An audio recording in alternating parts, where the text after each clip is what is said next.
in the PowerPoint presentation I have for you. All right, and I have Roger. Roger J. That I'm Muller sure you Jr. guys know by now. Hoboken, New Jersey. I own Muller Insurance, which has nothing to do with the environment, but I do have a science degree from college and have spent many years studying the waters of Aruba, starting in 1998, videotaping, researching, and the last 8 years I've spent a lot of time researching lionfish and watching the changes in the coral in Aruba. I also own lionfishdivers.com. Yeah, and I have Vincent Buchhout. Vincent started with us just a few ago. I've known him since he bought his first lionator from me. Yay. So, and he's also doing a lot and is very concerned about our marine environment. His father is also doing a lot, and I think we all know who his father is. Oh, I thought he looked familiar. He looks. And we hope. Yeah, there you go. Yeah, he's the son of the governor of Aruba. Good man. And as we know, his family has been doing a lot, and with pictures and everything that's going on around our island, because they have been free diving. He's a free diver, trying to make him a diver. And so he said he wants to help in whatever way he can help us with what we're doing. So we know about the marine park issue. This whole thing, I remember when we started a long time ago, because this is the second attempt to have a marine park in a long time ago. When it started with the guys from the Reef Care Foundation, and with obviously with Santa Rosa itself. And that's why there is a current Marine Park Foundation already. But that everybody knows that it didn't work well. They didn't do whatever they were set to be doing, so there was a stop to it.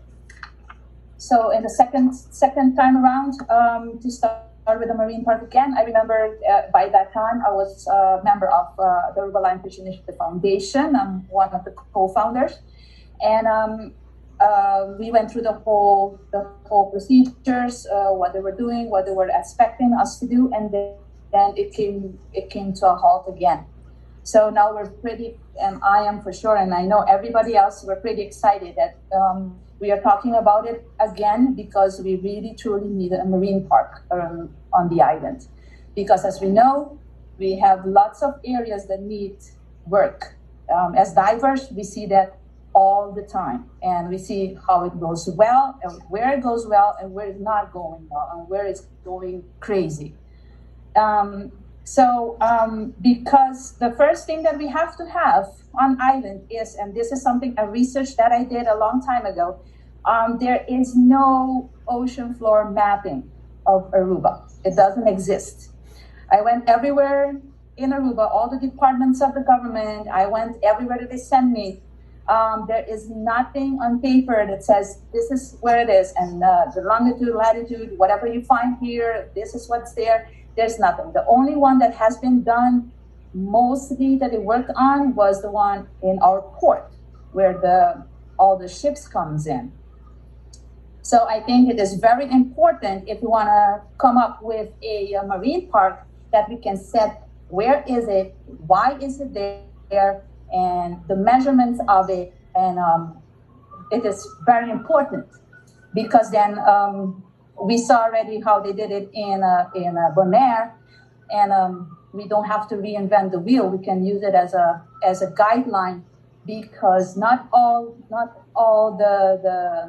the sections that has been appointed up to now, they're not the same. So the question is then, what are we trying to protect? Why are we trying to protect it? What are the boundaries? Till when are we protecting it? And what type of protection are we giving it? Because of course we all know what's been going on between the spear fishermen and all that issue that's been going on up to now. So we need to make people conscious of, we have spear fishermen. We have had them for a long time. Before I was born, they were there already. So, and the thing is, but we have to make people conscious that if you go through to an area and spearfish, for example, a certain type of fish, and that's not a lot of it, that's not going to hurt only them, but also the island. And that is the consciousness that we have to bring to our fishermen. And I know for sure, because I know a lot of our truly Aruban fishermen, that they would like to work with that. But the ocean floor mapping is a very, very important part of it. Because if you don't know what is there and what are the boundaries there, where does it go? What are the lines? What is there? Then we don't have a base point to start with. So I got in contact through Roger with Brian, and this is what Brian does. So they have his company. Yeah, his company has a lot of experience with it. Been doing it for a long time. So so that's why he made a presentation that he's going to present to us what they do and how they can help us in Aruba to start doing our mapping, because it is very nice. We want a marine park, but if we don't have mapping, we don't know where it starts, where it ends, and what we are protecting. So I'm going to let Brian take it over. All right, I'm going to share my screen. Whoever started the meetings needs to allow me to share my screen. Is that you, Ariana? There we go.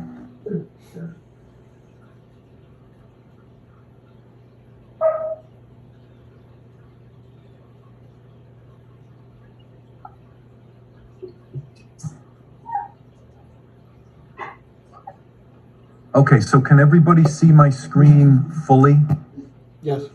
Yes. Yes. Yes. All right, so there is actually, you looking to do this at this point in time is incredible, because the availability of technology and studies has never been better.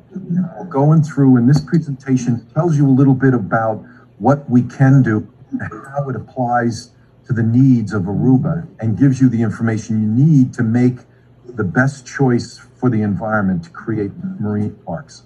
So a little bit about myself. Just move this a little. So again, I'm Brian Jankosa. I got 40 years of experience in marine work, structural bridges, tunnels, dams, bathymetric surveys. I am a commercial diver. I was also a sport diver for many, many years. I've dove in Aruba and many other places around the world. I'm a member of the Professional Marine Society, Explorer Society, and I'm also a member of the USAR Urban Search and Rescue Team. We go around with natural and man-made disasters, and I do a lot of work for them, which in 2002, I was awarded the Civil Engineer of the Year for the work I did at 9/11. So one of the scientists that would be able to work on this project is Jason Everett. He is in Florida, and he's very familiar with habitat studies and work with permitting and different studies that are going to be required in order to evaluate what kind of ecological environment you've got down there and how best to preserve it. So he is more than welcome and willing to participate and do a lot of that work. So looking at Aruba, you know, you've got kind of your own ecosystem around the island, and it is pretty unique with your windward currents and ecology there versus the southern island. You've got a big difference between the two. The key is for us to map as much area and quantify what's down there so that you can make a good decision on what you want to preserve and why.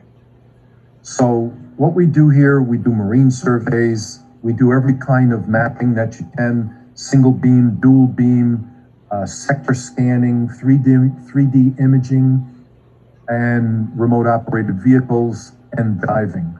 Why that's important is we can do hydrographic surveys very rapidly, very fast. You can get a contour, water depths, and a map of what the bottom looks like. But then we have scanning that enables us to determine if you've got the 3 hardness factors, if you've got sand, if you've got coral, and you've got rock. And then we can tell you, well, in this representative area, you've got, a coral area that represents 20% of the area, and 20% is rock, and then 60% is sand. Well, maybe you don't want to do a protection area there because of the percentage of your coral and the fish habitat. So it allows you to make an educated decision. And I'll tell you some of the other things that we can do that are very useful. So we do feasibility studies, ecological studies, scientific analysis, and then we can assist you in developing legislation to protect these areas, because you can't just take the area and say, well, you can't do anything there. You've got to take the stakeholders into account and say, well, you've got shipping, you've got tourism. How can we protect certain areas from that kind of activity, yet allow the other activity to occur elsewhere? Because if you don't do it properly, it's not going to work. So to give you an example, this is a hydrographic survey where we use GPS monitoring through satellites, and we do contours. The bottom left side of this image, you can see a contour map, and we can tell you if the water is, 10 feet deep or 600 feet deep. And those contour mapping tell you the slopes of the bottom, and that's very important for habitat. So it tells you what kind of environment you have down there. Now then we can skip to sector scanning. And sector scanning is a much more higher resolution where you get a very good picture of the horizontal and vertical surfaces. You can see in that image to the lower right, there's like a crack in this pier, and the crack translates down to underwater, and you can actually see it with the scanning underwater with poor visibility and a rapid current, a fast current. You can still basically see underwater and see what you've got, which would help you out. And what I've got here is this is a live image of a scan, and you can see on the bottom, this is actually concrete, the image of the concrete grout bags that were used for scour protection. You can use this in ports. You can use this, to analyze coral formations. And what you can do is you can take this, develop a baseline data of what's there now, and then go back a year later and see if it's degraded. The reason I mention this is you can do this on a large scale, and then you take the divers and the scientists and do sampling of these locations to get the exact data on there so that it backs up what your mapping is. And that way you can cover a lot more area. It helps a lot. So now let's go to multi-beam. So here's an image you can see in the blue and green where we've done multi-beam scanning, and there are side slopes to this river. This happens to be a river, and there's a shipwreck actually upside down, and that's the hull of the shipwreck. The blue is the shallowest water, and the green is the deepest water. So you can get imaging of the coral surfaces, of the water depths, and it's all backed up in the color imaging that can help you identify them. If we do the mapping that we're talking about, you're going to most probably discover archaeological resources. There might be shipwrecks out there that you don't know about. since if we do a large scale mapping, you'll locate these areas. You can identify and discover the location of these wrecks, and then use the scanning for identification, and then diving for study and preservation. So this is going to be an aspect of this mapping that, you know, probably you wouldn't realize about because of its accuracy. This is something that's definitely going to occur if they are there. So while we're doing the hydrographic survey, we're going to do side scan sonar. And again, I'm talking about very large areas. And you can see the two-dimensional imaging we have here. You can see, rock formations. There's a bridge pier in this photo. There's also tires. And we can use the cursor in our software to tell how large an object is, how wide it is, how tall it is, how far it is off the bottom. It's a very good tool, and you would get mapping of vast areas around Aruba in order to make an educated determination on where you might want to make a park. So this is actually the Cadillac or Rolls-Royce of scanning. It's Coda Octopus, which we use in some applications, and it's what you call volumetric scanning, where it takes an array, 27 degrees angle, and as the array passes over what you're scanning, it builds a point cloud and a three-dimensional image of what you're looking at. So here you can see the boat is traveling, and the object it's picking up is before the boat, so it looks actually behind it. While it passes the object, it picks up and fills in more gaps of the point cloud. And then as it passes, it also collects data, so you actually get to see what's behind the object. In dual beam scanning, you're actually taking a two-dimensional slice and you're only seeing the instantaneous part of the object you're looking at. This actually builds a 3D image of that. So that's also available. Here's something that we developed. Actually, it's in the New York Harbor, where you can see the Google image that we overlaid over two tunnels going underneath from Staten Island to Brooklyn. And we developed this image through the Coda Octopus, where we actually can do a flyover. You can go onto our SharePoint site and see everything that we're working, and then you can use this program to actually fly over the site. Now you'll see the Governor's Island air shaft overlaid again. That brings fresh air into the tunnels. Not that you have any tunnels in Aruba, but this same application could be used for your mapping and environmental studies.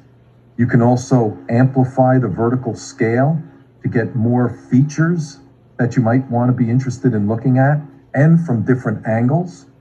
So this is something that we produced. We are part of a multi-million-dollar maritime security contract with the MTA of New York, and we look at 7 bridges and 2 tunnels in New York.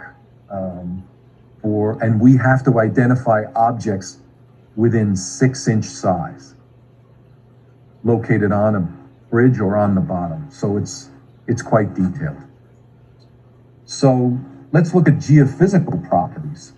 So on your left, this side scan is looking at tributary rivers into a main river, and you can see we can actually pick up the sand waves in this river with side scan sonar. And you can see the deposition of material from the tributary into the river. Why would you be interested in this? Well, if you have coral formations and there is sand migration, either seasonal or over time or after a hurricane, you don't want to restore a coral head when you know at some point during the year it's going to be under sand. So this could save you countless dollars and man hours in order to pick out the areas that are best. The lower right is a stone seawall with multi-beam imaging overlaid below it. So I actually did notice a lot of seawalls in Aruba, and you can see in the direction of the current, there's a deposition of material before the seawall or groin, but then after the groin, it actually erodes it and it makes it worse. So in general, a lot of people are removing these groins, and there's other methods to promote sand deposition on your shorelines. So where this is important now, this imaging, both with color, is 2 scans done at 2 different times, where in the lower right, what's red is sand erosion and blue is sand deposition.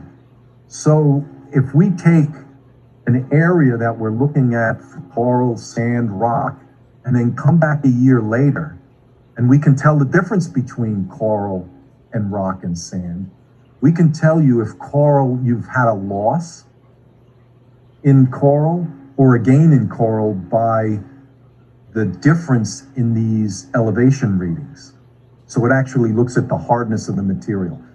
And again, I remind you, this is all scanning on a large scale, that you can look at a lot of areas, and then you bring in the scientists to dive and do the micro inspection areas.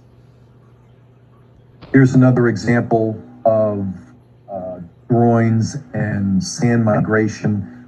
3 images on the bottom show actually where they had placed and restored a beach, and that the sand was leaking through the seawall, and then where it was deposited, and then ultimately it all eroded away anyway. So we use this for planning beach restorations.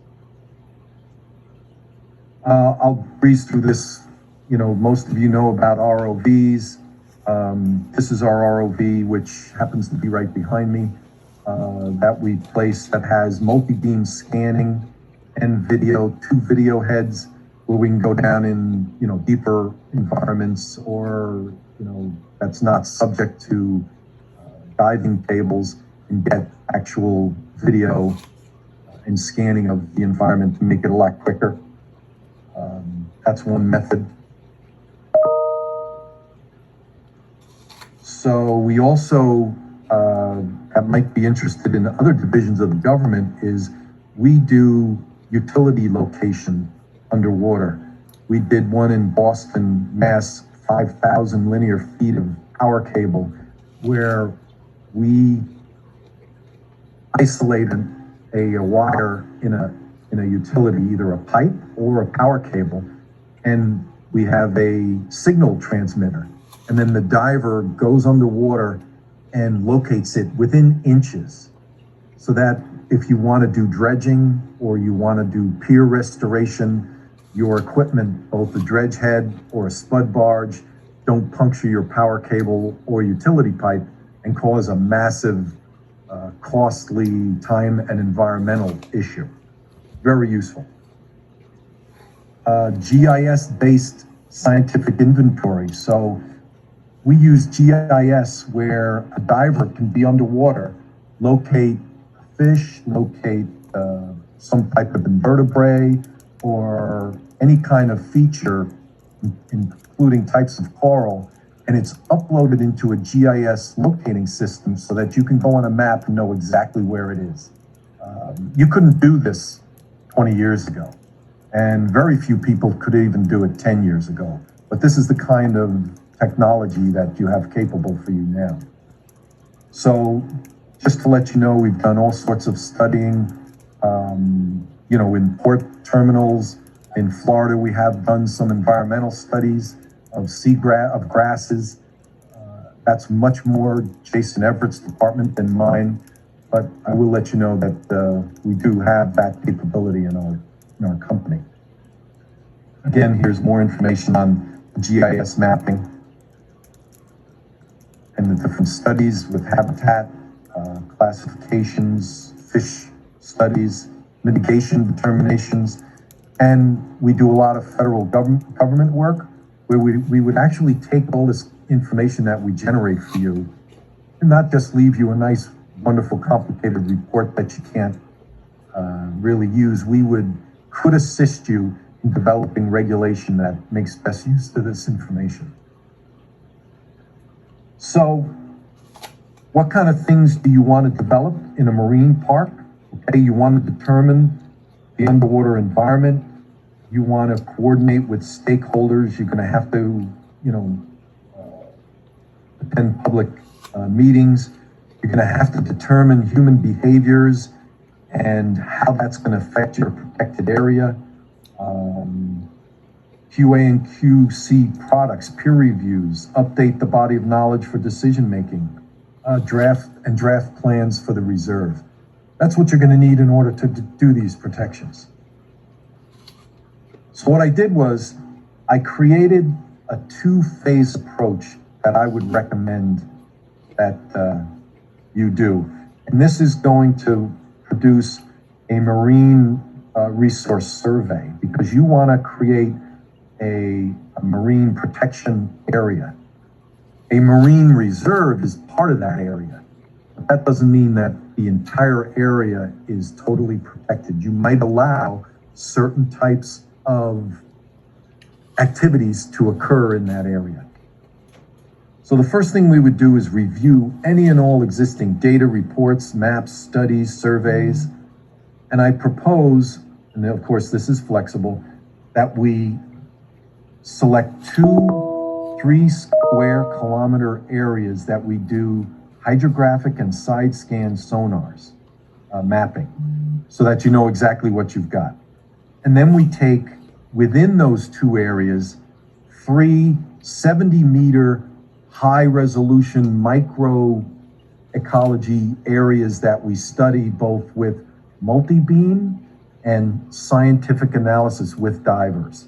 And that way you get an inventory of that environment, you get photo documentation and high-resolution scanning over the entire area so that you can make a choice of what kind of MPA or marine protected area you're interested in. And then based on that, we would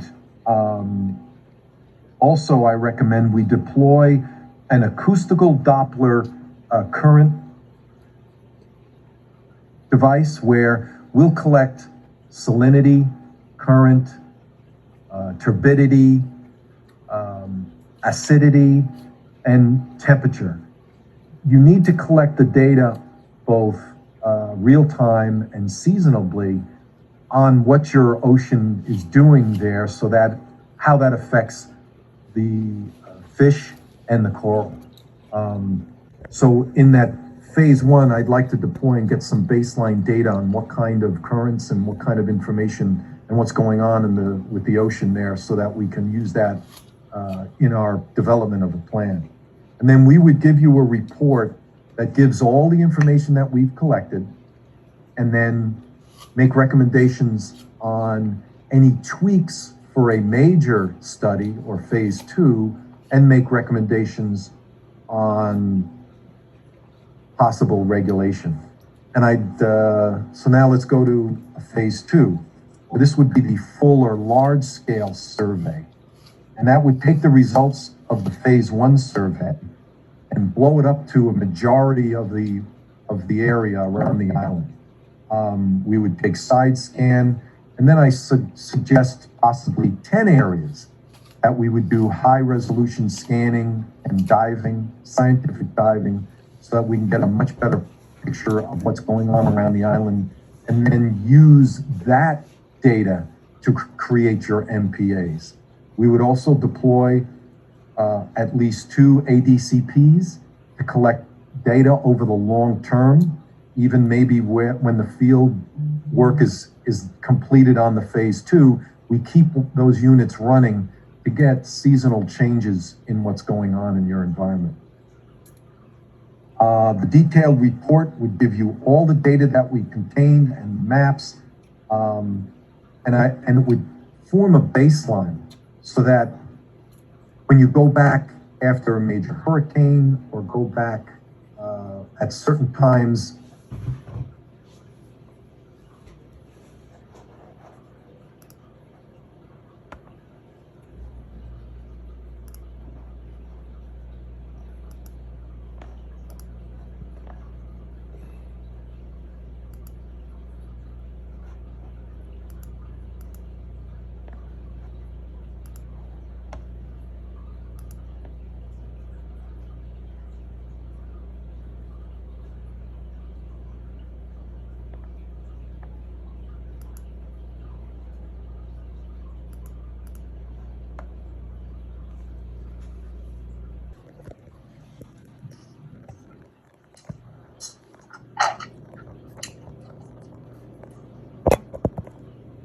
Okay, everybody can see it?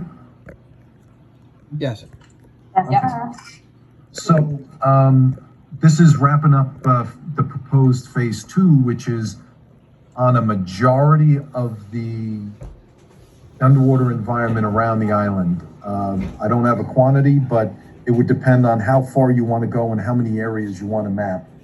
So something I want to point out is we would not only study the areas that appear pristine or there's not a lot of pressure, or the areas that you're going to do a marine park, but you also need to continuously monitor the unprotected areas or sample of them as a control site and see how they degrade and the others are improving, so that you now prove that what you did is working, and you can also use that data to prove to other people that say, if you don't create a reserve in this area, this environment is going to degrade at this rate, and by the time your children are here, you're not going to have any environment there at all. So that's something I want to point out. You want to make sure that you also study the areas that you decide that would not be protected at this time. The other thing is, you want to take your regulations and your studies, and you're not in your own little world in Aruba. You want to connect it with other MPAs of other adjacent islands and other waterways and see how they're doing it. And if this area, the data you have here, you can give to them and improve, their marine protection.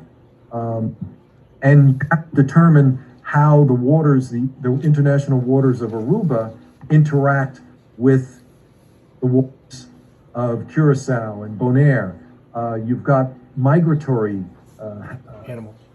habits and things that are going on. It has to be looked at in not only a local area, but global area in order to be a success. So let me move on to the next slide. I don't know why it's not coming up.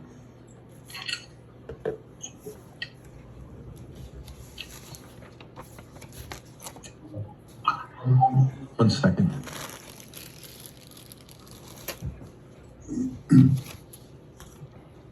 Okay, so this talks about the NPA and your international territorial waters of Aruba, Curacao, and Bonaire, and how you're so close to Venezuela.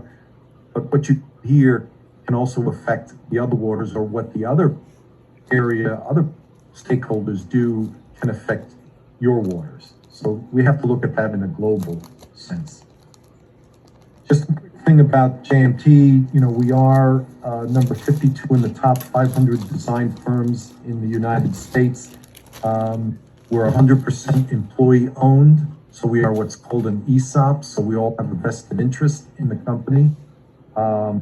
We have staff professionals throughout the East Coast. We have ADCI divers, which are the Association of Diving Contractors, which has a very, very high threshold of safety and documentation that is used internationally. We have that. So we do, like I said, bridges, culverts, any kind of structure. I personally have inspected over 10,000 structures within the United States. This is two divers that we went in, and you can see the Statue of Liberty is just off to your upper right. This is our commercial diving and utility and power cable location services. We are a member of the American Academy of Underwater Sciences. We have Nowie and Patty trained scuba divers. We specialize in geological and biological data acquisition, repeatable and quantitative methods. And like I said, we are ISO 2001 certified, which is a quality assurance program. And we run a SharePoint site that you as the client would be able to access a permitted file and view it, or you could be give permissions to edit it, download it, to show our progress on a daily basis. It's not like you have to wait till the end of the report or a preliminary submittal. You'll know exactly what we're doing at each time. And then this is just a little bit more about us on the different things that we take to heart in our company. And that's about it. If you have any questions, I'd be glad to answer them.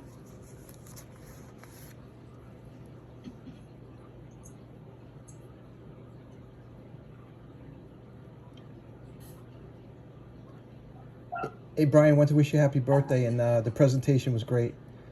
I've seen a lot of your stuff before, but I never realized how detailed that you can get down to 6 inches, on your surveys and stuff. Totally amazing.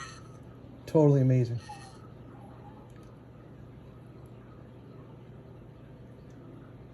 Thank you for the presentation.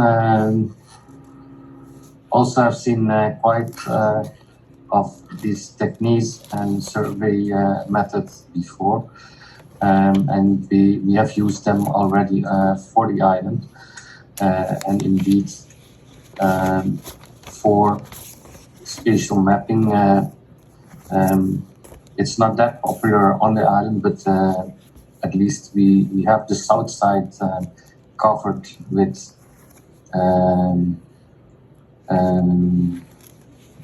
how do you call it? Some degree of bottom analysis with GPS and building on a 3D imaging process. So we are working towards what you presented, if I may say, Brian. Yes. Yes. Yes. We're working in the line of don't have a full-fledged analysis system in place of contracted somebody or a company but in 2018, in 2019, we did have a terms of reference and a bidding process for doing this kind of work, and at least the south side has been covered. The north side or the windward side is not covered yet, but we are looking forward to do that also. I have to say this. As head of the Department of Nature and Environment, I cannot compromise neither my minister or Land Aruba. So this is just information sharing. We have to go through a bidding process to do this kind of work.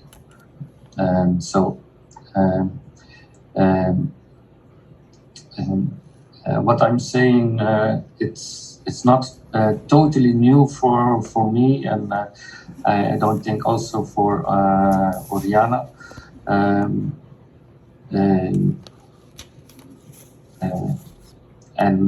As I heard 10 years ago, you couldn't do much. Most of this wasn't done. and I graduated from university 26 years ago. So back then they didn't have these techniques and technologies. So, but nowadays we are using them and getting a better informed decision making and let's say marine park organization. But not only that, we are working towards we are a policy department, and it's not only the marine park that we use this data for, but we are looking forward to organize ocean policy, and in the ocean policy, not with that much of detailed information, but at least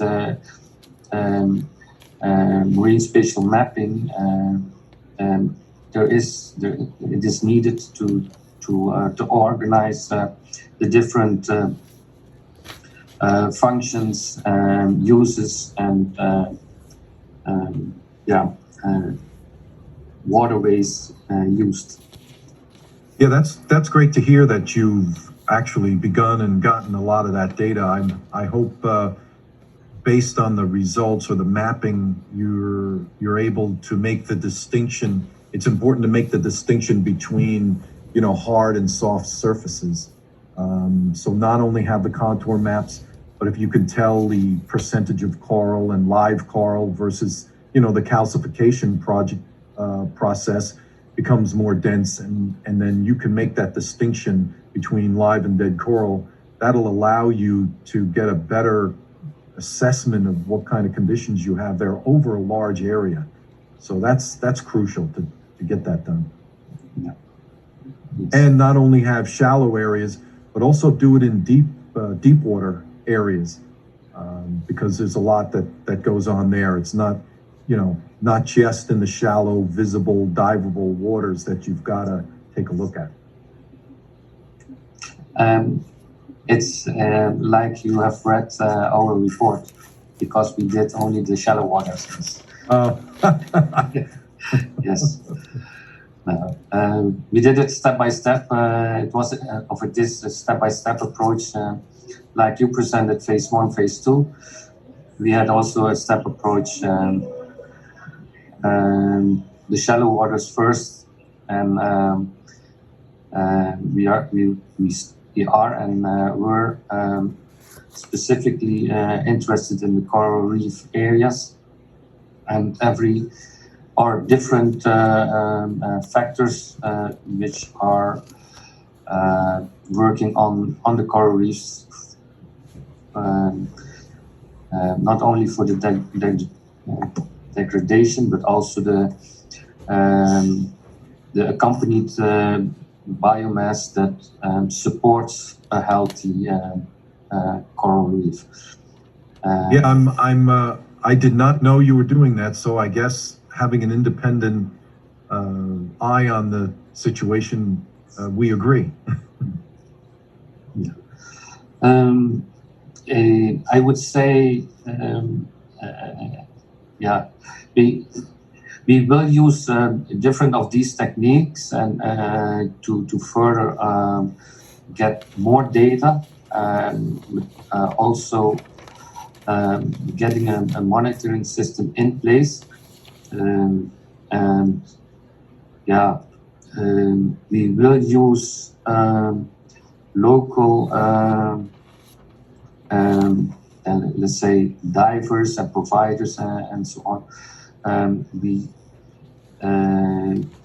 We did contract in 2019 and let's say not local company to do the survey, but there were several local divers which supported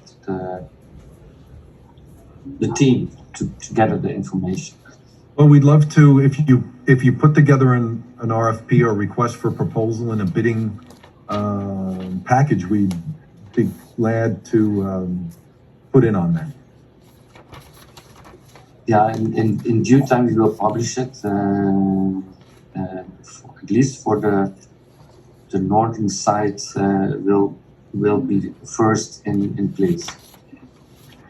Alex, coming from that kind of study on the Florida basis, is there anything that you see glaring in what I've mentioned, and are you accustomed to this in your line of work? I did a lot of side scan sonar work. We were using Klein systems, specifically 3900 with high resolution as well as medium resolution, or we consider low resolution. But side scan sonar is what I'm most familiar with. It was most applicable in situations where there wasn't a lot of depth change. When you're looking at Aruba or some of the islands that are down there, side scan sonar may be kind of tough. Multi-beam sonar, and especially in a clear water environment like Aruba, LiDAR is a pretty awesome technology. There's drones now where you can set up a survey in a day, have all the data collected in the shallow waters, like was mentioned earlier. But the deeper stuff, you definitely need to get some of that multi-beam or I say side scan, but I don't think that's the best approach. I've never heard of that octopus technology. That's pretty cool. I think that's really, really cool. I don't know, is that something that's been developed recently? It's been around for 10 years, but we started using it. It was so expensive. The unit cost $250,000. Okay. And so, but it's down from 500,000 or quarters of a million. So it's actually within the reach. And we rent it for $3,500 a week. So we used it on 7 bridges and 9 tunnels, and we were able to do, you do up to 4 or 5 knots scans. So you can get a lot of area. Yeah, that's amount of time. Well, how much of a swath is there? We did about 200 feet. To get the resolution we needed, it was only about 200 to 300 feet.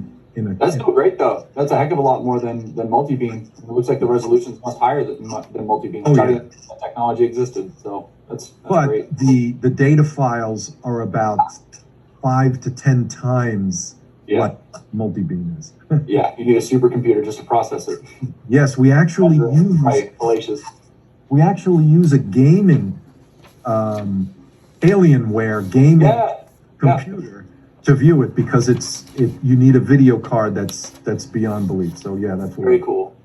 So I mean, the mapping is all really important stuff, but I'm up here in the States. I went to Aruba for the first time recently. I've been doing a lot of reading, and I know in a lot of other Caribbean countries, spawning aggregation sites, identifying those and protecting those are a very high priority, because they're very easily targeted by fishermen, and specifically spear fishermen.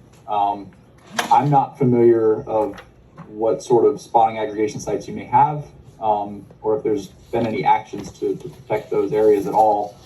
I don't know if Oriana can speak to that, or Gisbert.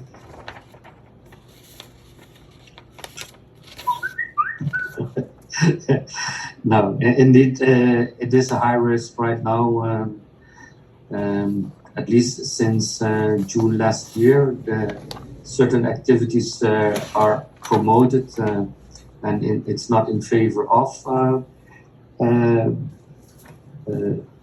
high biodiversity, but there is a lot of take, and especially the smaller species. So it's going not in a direction that it is sustainable. Yeah, I wasn't trying to put you on the spot. I was just curious if there were some spawning aggregation sites that had been identified. I'm sure there were some historically in and around Aruba. You're not putting me on a spot. There are different other people that are updating or saying certain things that have an impact on the marine environment. And as the head of the Department of Nature and Environment, we have to take care for the policy and the direction it is going right now. It's not sustainable. We can use support, and this is. I prefer to have these kind of meetings and respond to them the other ones. Yeah.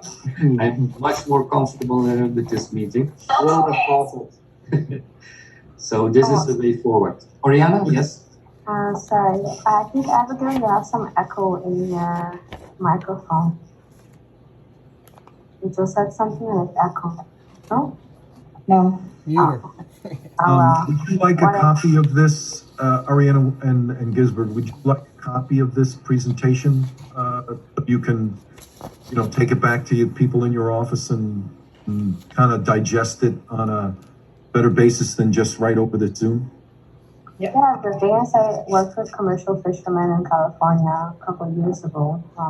So we tested some of these technologies that you were speaking of. And so they are very innovative, and I'm always impressed by what technology can do. I do think that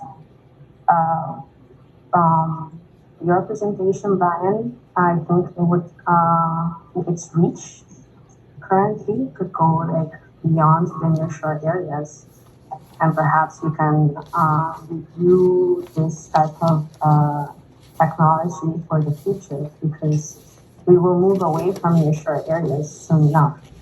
So now when we have the tour, perhaps we can then apply. For Alex's question, I don't think that any spawning allocations have ever been identified nationally. It's only been secluded through local knowledge, and based on local knowledge, we know that there's a season where certain species aggregate, but it is not protected. And we don't know which species are then aggregating. So in that sense, we have a species list of protected marine species, but their spawning locations are not nationally known or identified. This could also be due to other assets, natural assets or natural resources not fully being identified nationally on the island. So it's not only restricted to the marine environment. Okay.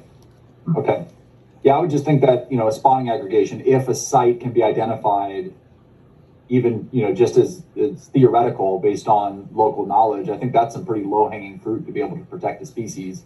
Because, man, I don't know if you've seen any of the videos and of some of the other spawning aggregations, some other countries, even up here in the United States.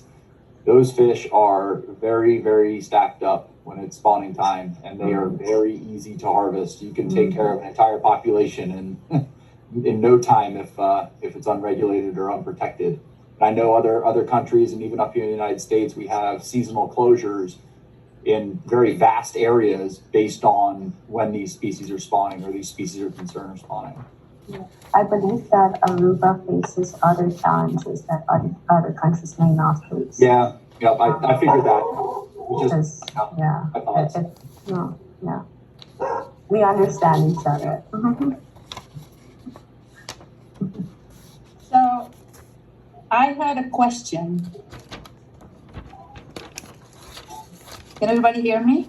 Yes, ma'am. I just want to remind everyone that we only have 10 more minutes. Okay. All right. Okay. I had a question. Kisbert, you spoke about 2019. There was a bidding process, and you guys did the south side has been covered. Are these files available so we can see what has been done already and where we're at? Because I remember I was waiting since they started 4 years ago. I spoke to the Prime Minister about it. I remember 4 years ago, and she didn't have nothing in her hands yet when the whole marine park process started. So I was wondering if those files are available for the public, or is it available through the governmental offices, or so we can see what has been done already? Okay, yes. This report came in on the 18th of December last year, so it's quite new. and we just received the basic data ourselves for the mapping and put it together, and we checked it, and the soil map or the bottom coverage map is we check that right now. The availability of the report, we did advise, and there's still there will be a commission and task force will be organized, and within these weeks. And just this morning, I received a question from when we can have the first kickoff meeting. So it's and then the report will be used to to pave the ways ahead. Where are we going, and what are we going to do? For now, it is an internal report, but in due time it will become public. Yes. Okay, so this report, because I don't know from which researchers was this the one that was done by TNO, or was this one No. done by somebody else afterwards? No, this is somebody else afterwards. And do you know till? I'm sorry. Do you know till what depth it was done? Because you said it was on shallow water. So till what depth it was done? By heart, it's 70 feet. It's really shallow water, yes. Oh, okay.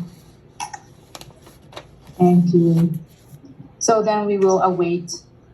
I'm curious to see the report, what it says, because we have been waiting for this for so many years. Yeah, I can see at your expression that you are very curious. Yes. Yeah, because we started with it. I've heard, since the first time they started more than 10 years ago. And I saw what was done and what went wrong. And what was done, what went wrong and all that. And I'm curious that we could finally come up with a marine park that's being done properly, because we really need it.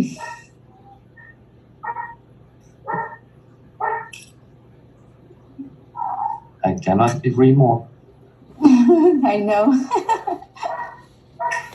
So I would like to thank you guys for your time, and I make sure that afterwards that Brian can get the information in duly time when if they wanna, the company that he's working with can do their proposals to do the biddings for when the island starts with what is going to be done after you guys go through the reports and see what is going on and do your planning on where you want to go with this and what you want to do and start a whole planning about this. So then I am more than happy. I know that for sure we are all more than happy to pull in our resources and everybody that we know all around that has been doing this for many, many years, so they can help us come to a common goal, and that is a proper marine park that everybody, that it functions well, and that we can see in for our future kids, our future generations, that we did something that is also helping them. Yes. Sounds good. Thanks Thank very you much. so much. Thank you. Thank you all for your time. All the best. Thanks. Thanks Thank for you. including me. Have a great day. All right, see you, Alex. Have a great day. Bye. Thanks. Bye for New Jersey.